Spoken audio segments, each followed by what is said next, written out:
Talking to somebody just a few minutes ago who served on the school board and mentioned the fact that, unless evolution was being taught, then they didn't get the money. The federal government basically said, either you do this or it's not coming. During our time together this hour, I want us to actually look at this theory and ask the simple question, is there good evidence for it? Because I don't think anybody in this room would want a teacher to stand up and teach our kids a lie. But the reality is a lot of what they're getting is partial truths, untruths, and even in some cases, flat out lies. The question's been asked, was he right? Was he wrong? National Geographic addressed this just a couple of short years ago with an issue titled, Was Darwin Wrong? Now, everybody in this room knows that National Geographic is a great Christian magazine without any bias, right? And so they answer the question, no. They say that evidence for evolution is overwhelming. Now, before we look at their evidence, let's talk a little bit about the man behind the theory. Charles Darwin, a guy who was born in 1809, his mom passed away very early on, and so he was primarily raised by his dad. It is important for everybody to understand his dad and his granddad were both physicians. Why is that important? Because that would shape who he was supposed to become. I mean, if your father's a physician, your granddad's a physician, what do you think he was expected to do? At the tender age of 16, they shipped him off to Edinburgh University, to medical school. But quite literally, he couldn't cut it. And by that I mean, the sight of blood made him sick. This is before the days of anesthesia. And part of the physician's job was to hold a person down as they're cutting him open. So he lets his dad know, I can't do this. Dad thinks about it. He realizes the only thing that would save the family name is if he goes into the priesthood. Be a preacher. So they sent him off to Cambridge, where he received his only degree. Now, folks, think about that for just a moment. This guy, who now science basically puts on a pedestal as a god, the only degree he ever received was in Bible. Cambridge University. He's there for a couple of years. While he was there, he met this guy, John Stephen Henslow. Henslow was a priest. He was also a botanist. He would take Charles Darwin out, and they would go out and they would collect things, specimens. And he realized Charles Darwin had a knack for that. He got Charles Darwin a volunteer job on a boat called the HMS Beagle. So the year Darwin graduates, he gets on a boat. It's supposed to be a 2-year journey, ended up being 5, where he learned 2 very valuable lessons. Number 1, Charles Darwin learned he is very prone to seasickness. In fact, in his autobiography, he talked quite a bit about spending lots of hours down underneath. But number 2, he found out he was a pretty good naturalist. He did have a knack for collecting things. So the boat makes its way around the tip of South America. It comes up the western coast. It hits a nation called Ecuador. And then it turned west. It journeyed about 500 miles straight west on the equator to a group of islands that we call the Galapagos Islands. About 14 islands, centered quite literally right on the equator, out in the middle of nothing. A buddy of mine went out and we filmed a DVD there a couple of years back, and I'll tell you right up front, it is not a place to go if you want some, like a resort, okay? This was one of the hardest taxing physical journeys that my body's ever been. I've got 4 kids, and I say that, okay? This was a pretty rough trip. What we wanted to do, we wanted to basically follow in his footsteps. And I'll tell you right up front, you'll see things that you'll only see on the Galapagos. You'll see, for instance, the massive lizards, marine lizards, the only place they live. When I say big, this will give you an idea how big they are. We were having to film every morning about 5, 6 a.m. in the morning. One morning we're walking out on the beach, and my buddy Mark Teskey, he looks at me and he said, "What's that?" And we see this like tubular structure in the sand going all the way up the beach. It's just like a trail, but it looks like the bottom part of a tube. And we look at each other and we're like, "I don't know."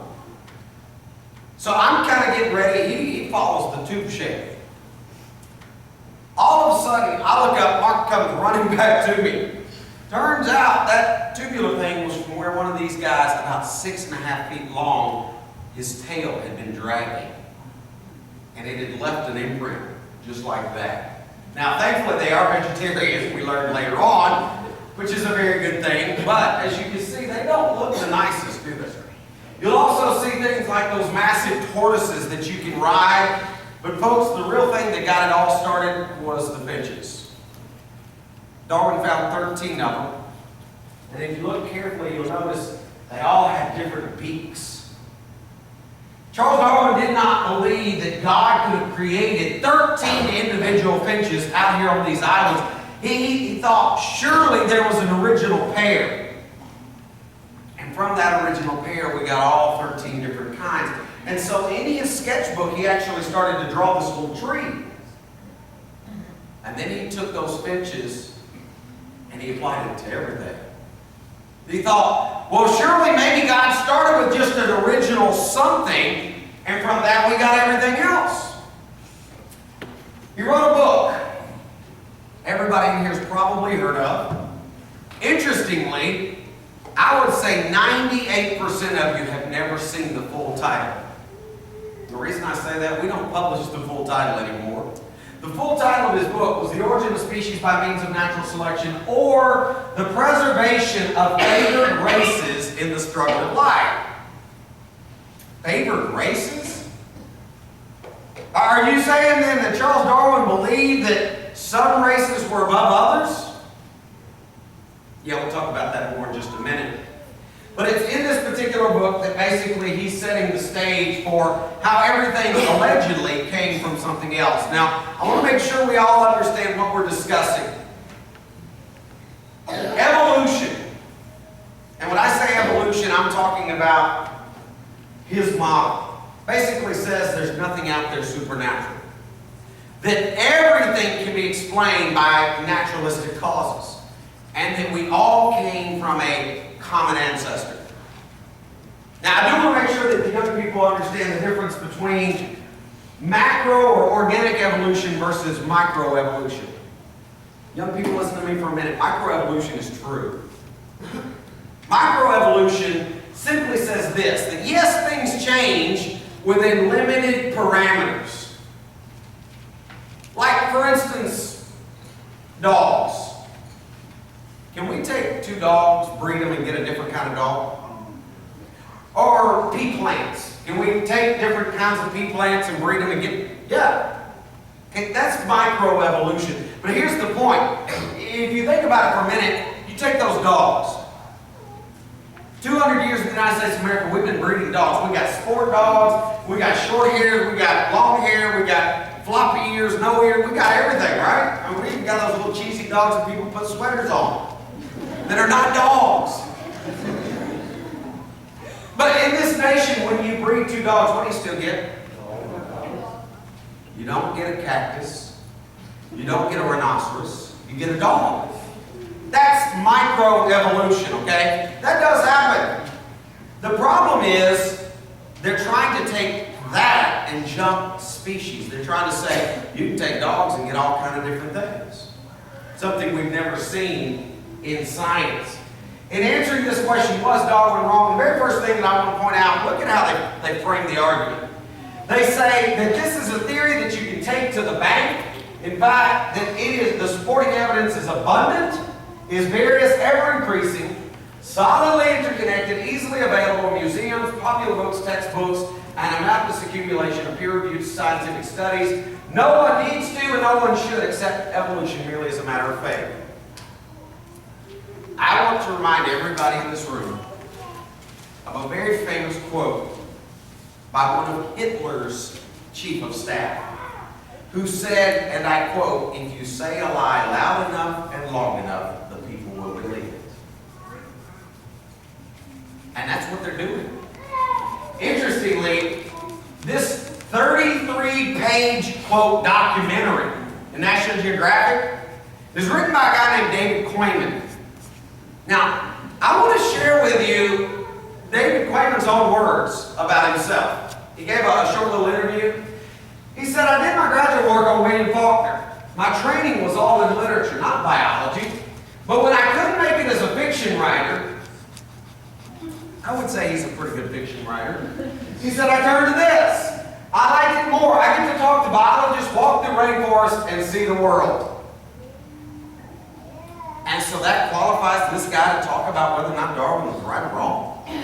Now, interestingly, at the back of the magazine, and to this day, I still do not know how the editors missed this. You know, this was one of those issues where me and several other men immediately sent letters to him saying, you need to step down because you didn't do your job. Now, thankfully, about 6 months later, the editor did.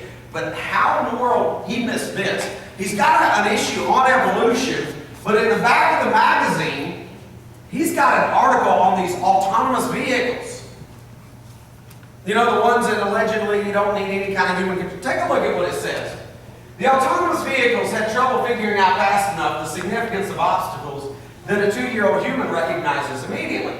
Sure, that toddler may not think to wipe spaghetti sauce off her face, but she already knows that when there's a cookie in the kitchen, she has to climb up to the cabinet, and when she gets to the cookie, it'll taste good. She is more advanced, even in diapers, than any machine humans have devised. Now, folks, if that is not an argument for intelligent design, I don't know what is. Interestingly, in this magazine, the very first line that the editor tries to pass off to you, he says, humans are not descended from apes, but then again, Charles Darwin never said we are. This is one of the reasons why there were a lot of creationists very upset, because either this guy didn't do his homework or he just bold-faced lied. Because Charles Darwin most definitely said we were. In fact, his whole second book was titled The Descent of Man, where he talks about us coming from the old world simian stem of monkeys, folks. I mean, there's literally no question.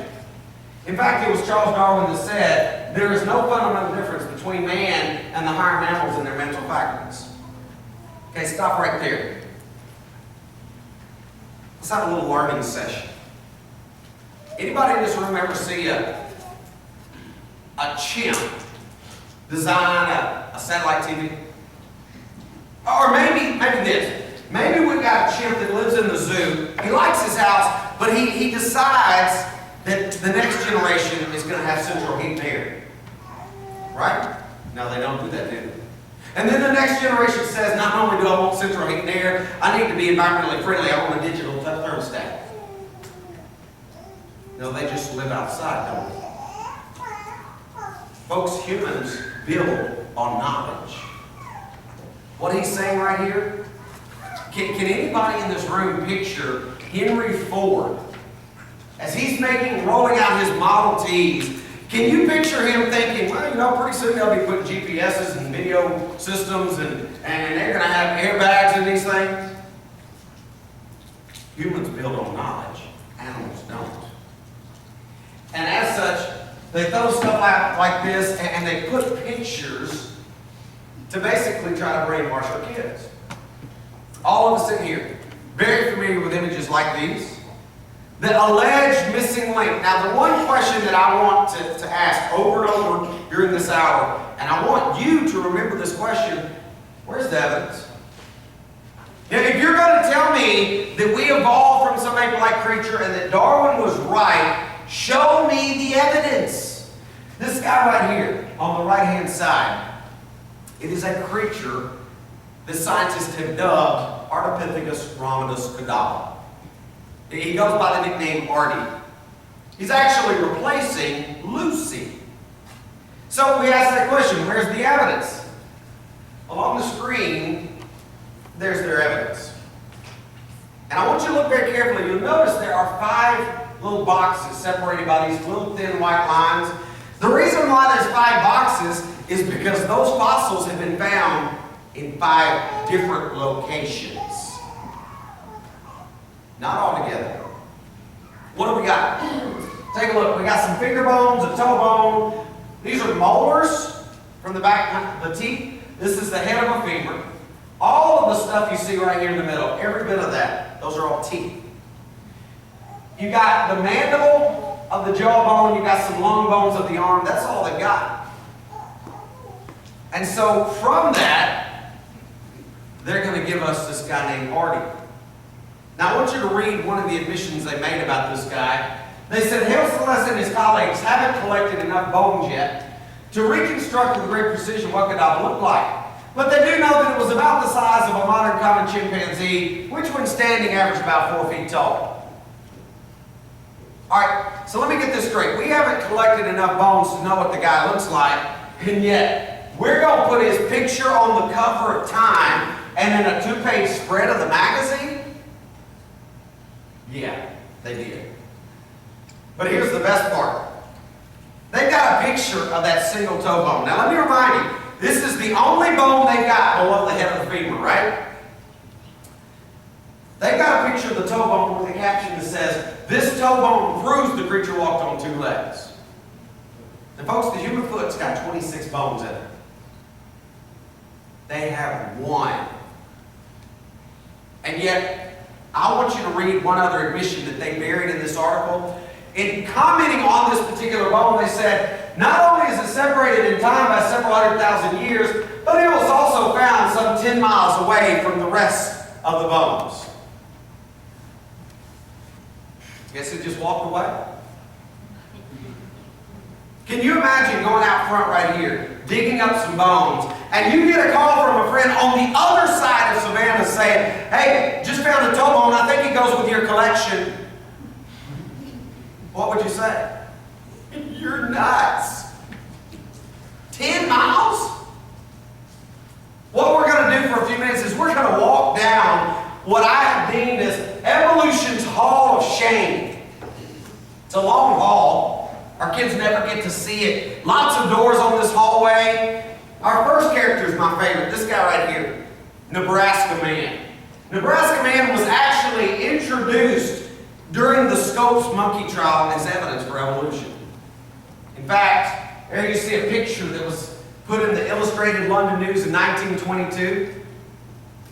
Now folks, listen to me. If we're introducing this into a court, and we're putting it in the paper, surely we got evidence, right? I mean, surely we got substance that says that this thing's real. All of it comes from a single tooth. Oh, it looks like 4 on the screen. That's actually the same tooth taken from 4 different vantage points. From that one tooth, we get this man and his wife. Now, folks, there's a whole lot of artistic license going on there, right? Here's the pathetic part. After they've named it, after they've taken it to the Scopes trial, after they put it in the paper and put it in the textbook, we later discovered that tooth belonged to an extinct pig. That didn't make it into the textbooks. Or how about this guy? The next character in our Hall of Shame, Piltdown Man. There you see an artist's depiction. There you see a sketch of what he allegedly looks like. We ask the question, where's your evidence? I mean, if this is what we came from, this time we go to a gravel pit, 1912, over at a place called Piltdown, England, where they found some pieces of a skull, piece of a jawbone. They glued it together, and for 40 years they said, this is your missing ancestor. 40 years. And folks, listen to me. In 40 years of time, what they were successful in doing is sending replicas to museums all across the globe. They rewrote the textbooks. It took us 40 years to realize what actually happened was they took a relatively modern skull, broke it on purpose. They took the pieces of that skull, they combined it with the jawbone of an orangutan. They actually filed down the back teeth of the orangutan to make them look more human. They dipped the whole thing in acid to age it, buried it, so that they could then come back and dig it up and presented it to the world as our missing ancestor. And for 40 years, we believed it. Or how about this guy, Orc Man? This time, we go down our Hall of Shame, we go to Spain, we ask the question, where's the evidence? It's from a single piece of bone, right back here on the parietal occipital region of the skull. You see it outlined in green. In fact, this is a cast they made out of it. If you look carefully at that lower picture, you'll notice the brain case is too small. They couldn't figure out how in the world is this thing going to go from having a really small brain to having a normal-sized human brain in the evolutionary tree. They couldn't figure out what branch it was until 1982. 1982, they decided maybe that's a child. Maybe that's why it doesn't fit right. So in 1982, they rolled out the banners. They alerted the media and said, we've got the oldest human fossil ever discovered in Europe. They went through all the pageantry, only to later discover that one piece of bone belonged to a 6-month-old donkey. How are they doing it? Let me share with you. On the screen, you see what scientists would call Homo erectus, upright walking man. Now, it might look to you like that's actually what they dug out of the dirt, right? Now, that's about 80 bone fragments recovered from more than 5 different locations. I tell people, I'm not really kidding, there's more Elmer's glue in that right there than there is a kindergarten class. Okay? They basically glued all these little pieces together. But that's not good enough to convince your kids. So what they do is they ask a scientific illustrator to make a cast of that guy right there, and he does. And that's what they sell in museums. And that's what you walk by when you see those placards that say, this guy lived 1.2 million years ago. But that's really not good enough to convince your kids either. So what they do is they have him come back and they ask him to flesh this guy out a little bit. So they add the lower jaw, they put on some muscles, they add features to it, they slap some skin on it. And folks, they've gone from 80 bone fragments in more than 5 locations to making it look like you went out back and took his picture. That's not really honest, is it? Besides the fact that if we're really honest, that looks like an NFL linebacker to me. Not a missing leg. How about Lucy? Anybody here remember Lucy? Maybe high school, college? I actually was told by my biology professor, Lucy is what links us back to the apes. That this was the link. Now, for those of you who don't know how she got her name, the guy who found her, Donald Johanson, the night they made the discovery, and you got to picture this in your mind, they are in what's called the Afar region of Africa. They're living in primitive tents. I mean, they're out in the field. They're celebrating because they just made one of the best discoveries of all time. They're celebrating, and they only had one record. For those young people in this room that don't know what a vinyl record is, ask your parents later, okay? It's like a CD, but it goes every once in a while. It kind of scratches.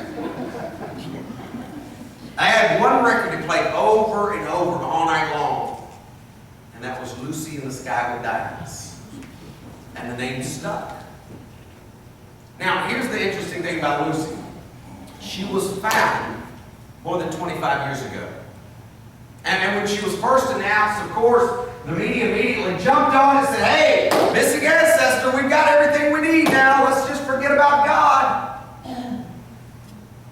Well, we've now had over 25 years to actually look at her fossils, to examine what she was really like. Let me share with you a couple of things that we did discover. A few years ago, we wrote a book called The Truth About Human Origins. It is a hardback, about 500 pages long. If you ever have trouble sleeping, it's a really good book, okay? What we did in this book is we actually went back and looked at what they physically had, the evidence. And I spent several months of my life studying nothing but Lucy. I'm not going to go through every single one of these, but I do want to point out a couple of them to you. Like, for instance, Point number 2. We know today that Lucy has locking wrist. Why is that a big deal? Well, if you think about it for a moment, quadrupeds, they walk on all fours. They have the ability to lock their wrists. When Lucy was first presented, they said, hey, she's upright. She's walking like a human. Lo and behold, Maggie Fox says, a chance discovery made by looking at a cast of the bones of Lucy. The most famous fossil of Australopithecus afarensis shows that her wrist is stiff like a chimpanzee's. This suggests that her ancestors walked on their knuckles. Yet we were told she's walking uprightly. You look at the 4th point on the screen. Talking about her rib cage. Now, anatomically speaking, all human beings have a barrel-shaped rib cage. Okay? Some of us got bigger barrels than others. But everybody in this room has got a barrel-shaped rib cage. Chimps, apes have got a conical-shaped rib cage. It goes down like an ice cream cone. When Lucy was first presented on the scene, they said, hey, she's got a barrel-shaped rib cage. She's on her way to becoming a human. And then they started sending replicas to museums all across the country. I want you to read what Peter Schmidt had to say when they received their replica. He said, when I started to put the skeleton together, I expected it to look human. Everyone had talked about Lucy being very modern, very human. So I was surprised by what I saw. I noticed that the ribs were more round in cross-section, more like what you see in apes. Human ribs are flatter in cross-section. But the shape of the rib cage itself was the biggest surprise of all. The human rib cage is barrel-shaped, and I just couldn't get Lucy's ribs to fit this kind of shape. But I could get them to make conical-shaped rib cage, like what you see in apes. You see, when you really start looking at the evidence, you realize Lucy was nothing more than an adult male pygmy chimp. You say male? Yeah, take a look at the 6th point on the screen. They tried everything from computer-aided drafting, measurements of every kind, trying to figure out how do you squeeze a baby through her pelvis, and guess what? It ain't happening. Which means either they died out because she was the last of their species, couldn't give birth, or really we should be calling Lucy Lucifer, meaning she's a he. Now, let me ask you this.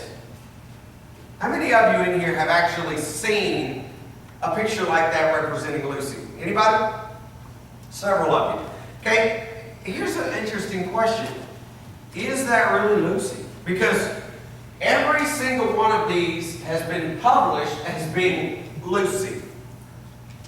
Textbooks, encyclopedias, the Cambridge Encyclopedia of Human Evolution, and yet take a look at them a little bit closer. Any differences at all?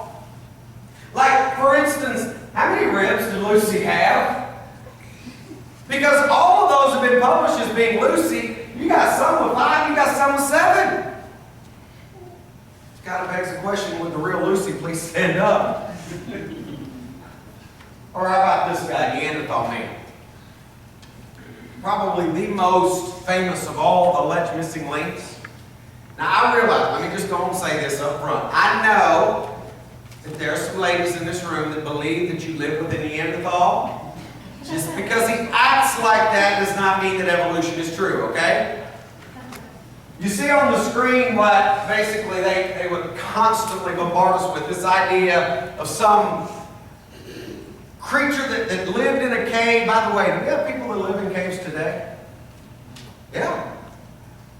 Does that mean they're ignorant? No, I'd say actually getting out from under the rain is pretty smart. And taking advantage of what's around you. You see on the screen a modern human skull in the background and what they call a Neanderthal skull in the foreground. Now, basically the only difference is right through here. You see that thickened brow? They would say that this separates us just slightly, but that we're not an ape, that this thing was more upright, walking like a human, and so in the textbooks they put him right here, right before humans. What's the problem with that? The problem is, when we ask about the evidence, 1958, a fellow by the name of Dr. A.J. Cave examined those fossils that you're looking at on the screen. Those are the originals from a place called Neander Valley, Germany. He examined those and he proved that it was nothing more than a man who had suffered from advanced stages of arthritis. Here's a question. Arthritis change bone structure? Yep. In fact, in this room right now, I suspect we've got people who may either be suffering from something like arthritis, osteoporosis. Does that change bone structure? Now, you have things like chemotherapy and other deteriorations and other mutations. Do you think you can get some variation? Folks, what they found is not a missing link. It was a sick human. In fact, I want you to read what a buddy of mine, Jack Kuzo. Jack actually studied the Neanderthal fossils a lot more than me. Take a look at what he said. You must understand that this skull really cries out disease. The teeth are badly decayed. The bones of the vault of the skull are extremely thick. There are many features that testify of acromegalia or excessive secretion of growth hormone in adulthood. What are you saying, Jack? Are you saying this is a missing link? No, I'm saying it's a human being with a variation. In fact, take a look around this room for just a minute. There are all kinds of skulls in this room. In my lifetime, I've dissected probably, we tried to figure it out one time, somewhere between 500 and 600 human bodies. I've seen all kinds. Little heads, big heads, and in this room you got normal, you got fat heads and little heads. And here's the interesting point. If we were fossilized and they come back and start digging us up, you realize at least one or two of you in this room will probably qualify as a Neanderthal? Now, I'll point you out later when you're not looking. Folks, what does the fossil record really show? What is it that our kids aren't getting? I'm going to let a guy named Jeremy Rifkin tell you because I think he summed it up beautifully. Look at what this guy says. What the record shows is nearly a century of fudging and finagling by scientists attempting to force various fossil morsels and fragments to conform with Darwin's notions, all to no avail. Today, the millions of fossils stand as very visible, ever-present reminders of the paltriness of the arguments and the overall shabbiness of the theory that marches under the banner of evolution. You see, when you really look at this theory, you realize it can't explain a lot. How do you explain love if evolution is true? How do you explain the origin of males and females? And think about that for just a moment. Because allegedly we started out as something like an amoeba. How does an amoeba reproduce? It's what science we call in science asexually. It basically says, wakes up and says, I want a friend. Boop, it's got a friend. Okay? So allegedly, we were reproducing this way, and then for some reason somebody decided, no, I want to, quote, increase the genetic diversity, so I'm going to evolve a female and a male. At the same time, get this, in the same location, all the while still being able to reproduce. Because what good is a partially evolved womb? How much good is that to you? It's no good. I had a young man blew his mind one time. He's a college student. He came down after my lesson shaking his finger at me. He said, that could have happened. He was upset because I'd taken his whole worldview that he'd been taught, that he paid money to be taught in college, and I flipped it upside down. He was hot. He said, it could have happened. I said, whoa, time out, buddy, what could have happened? He said, the fish. Fish could have evolved up out of the water on the land. He said, that could have happened. And I thought, man, you drank all the Kool-Aid. But I remained calm. I said, have you got a minute or two we can sit down and talk? He said, yeah. So we sat down. I said, here's what I want you and I to do. We're going to get rid of all the propaganda that you've been taught, and you and I, we're just going to use logic and talk about what it would take for a fish to become a land dweller. What changes do we need? I said, I'm going to give you the respiratory system. We're going to say this creature has both lungs and gills. Physiologically impossible, but I'm going to give that to you anyway. Because there's a little bit of a difference in taking oxygen from a liquid environment versus a gaseous environment. But I'm going to give that to you. So what else would have to change? So I started rattling off. I said, you realize that fish has immediately got to get tear ducts. He's got to get lacrimal glands quickly because he's not in a water environment anymore. He can't moisten his eyes. Also, you got to lose the scales because they'll dry out. You got to get some kind of a moisture barrier. You got to get sweat glands. And we started rattling. Here's the funny thing. I'm naming things. I said, well, you got to get a new immune system. You're in a different environment. You got to get a different digestive system. You're eating new food. I'm rattling all this stuff off. He starts joining me. You know, he's naming stuff. And after about 7 minutes, I stopped him. I said, you realize we still haven't named the biggest hurdle? And he looked at me very seriously. He said, what do you mean? I said, we haven't named the biggest hurdle that fish has got. So you have left off the biggest thing. And his eyes, he got real big. He said, what is it? I said, that fish has got to convince his girlfriend to go with him. Because one fish is not enough. You got to have two. A male and a female. Can evolution explain things like altruism or charity? If it's all survival of the fittest, why do we do things for people we'll never see? Give blood, disaster relief. What about origin of language or the origin of human consciousness? The answer is evolution can't explain those. And yet, what do we see when we go out? We go to museums, we go to our textbooks, and we see what I call icons of evolution. This is a perfect example. On the screen behind me, you'll see a bird, and there are several moths on this tree. This is the way it's presented in textbooks. I used 1989 on purpose. Trust me, it is still in there today, but I wanted to show you how far back this goes. 1989, we're showing these moths. The story they tell our kids is this. Prior to the industrial age in Europe, there were 95% of the light, 5% of the dark, because the birds could spot these guys easy. They could pluck them off a tree. And then the industrial age happened, and all the places over in Europe, they were burning coal. The trees got soot on them, and suddenly the black moths were now at an advantage. We got 95% black, 5% light, and they called this evolution in action. Now, a couple of problems with that. Number one, they're still moths, right? Number two, folks, those moths don't rest on tree trunks.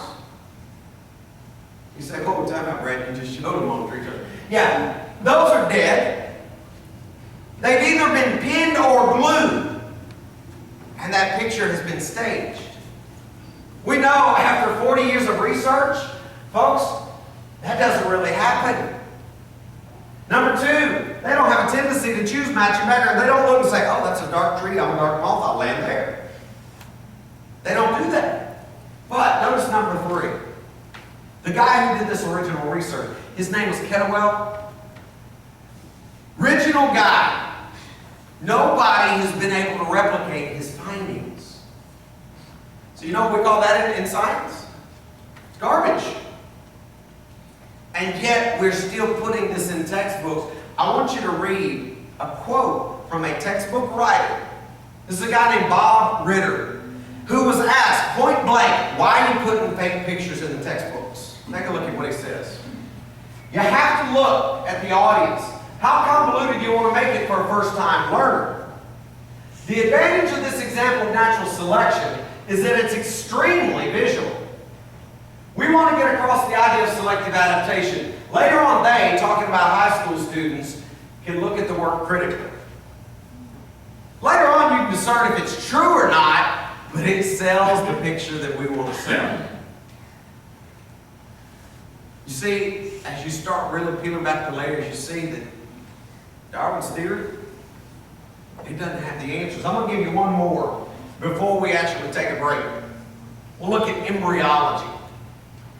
Most of you have probably seen images that look like this one. It's another icon or staple in the textbooks. Now, I'm going to actually read it to you from this lower left corner across, where you've got a fish, a salamander, a turtle, chicken, pig, a couple of mammals, and finally a human. At 3 different states of development. If you look across that top row, they basically all look the same, don't they? And they were drawn that way on purpose. The guy who drew them, his name was Ernst Haeckel. And he believed in evolution. He believed we all came from a common ancestor. And he also believed that because we came from a common ancestor, we all basically would look the same as we're developing in the womb. In fact, he said that his turning point in his thinking was when he read Charles Darwin's book, The Origin of Species. Those of you who know your history, you know he actually went and met with Charles Darwin at his home there on the mountain in England. So here you got this guy who is drawing these pictures, and you say, so what, Brad? The so what is, back in the 1800s, he was convicted of fraud and thrown out of the University of Jena because he forged them. Oh yeah, he actually forged, he made them look like evolution. They fired him. They kicked him out of the University of Jena. Now, this is over 100 years ago, right? Surely we're not using these pictures today, right? Oh yeah, we colorized them. They're a staple, folks. Why? Because they sell the idea. In fact, take a look. This is Haeckel's pictures. That's the real McCoy at the bottom. And what's sad? Even evolutionists know that they're recycling this garbage. There's an article that was penned several years ago in Natural History magazine by a guy named Stephen J. Gould. Gould, a big-time evolutionist, passed away a few years ago. He titled his article, Atrocious. Notice what it says. Haeckel's distortions did not help Darwin. In his article, he says this: we should therefore not be surprised that Haeckel's drawings entered the 19th century textbooks, but we do, I think, have the right to be both astonished and ashamed by the century of mindless recycling that has led to the persistence of these drawings in a large number, if not majority, of modern textbooks. Century of mindless recycling? Sir Arthur Keith put it this way. He said, it was expected that the embryo would recapitulate the features of its ancestors from the lowest to the highest forms in the animal kingdom. Now that the appearance of the embryo at all stages is known, the general feeling is one of disappointment. The human embryo at no stage is anthropod in appearance. The embryo of the mammal never resembles the worm, the fish, or the reptile. Notice the last sentence. Embryology provides no support whatsoever for the evolutionary hypothesis. Folks, we've known that all the way since 1932. And yet they're still using it today in textbooks. Why? Because it sells the picture they want to sell. And some of you may be sitting there wondering, why in the world would we keep putting this stuff in the textbooks if we've got evidence against it? Why are we still teaching evolution? Folks, I'm convinced the main reason is because darkness doesn't like the light. And think about that for just a moment. With evolution and the Big Bang, what do you get? You get a godless universe where you can eat, drink, and be married. You can live your life however you want to. You can be immoral. You can have 3 wives. You can have same-sex marriage. You can look at pornography. You can do anything you want to do. Because there's no God. Darkness doesn't like the light. So not only have they embraced it, folks, listen to me, they're pulling our kids in with them because they don't want to be reminded that yes, there really is a supreme power that's bigger than them and that they're going to have to bend the knee. We're going to take about a 10-minute break. Again, let you guys get up, stretch your legs, get a cup of coffee to wake up. I've had a couple of you ask me about the stuff out there. I'm not going to, let me make a comment. I don't receive a dime from the stuff out there on purpose I set it up to where everything that is purchased rolls back into the company to produce more stuff. We're a nonprofit work of the church. If you don't get this magazine in your home, you need to repent in just a minute, okay? Back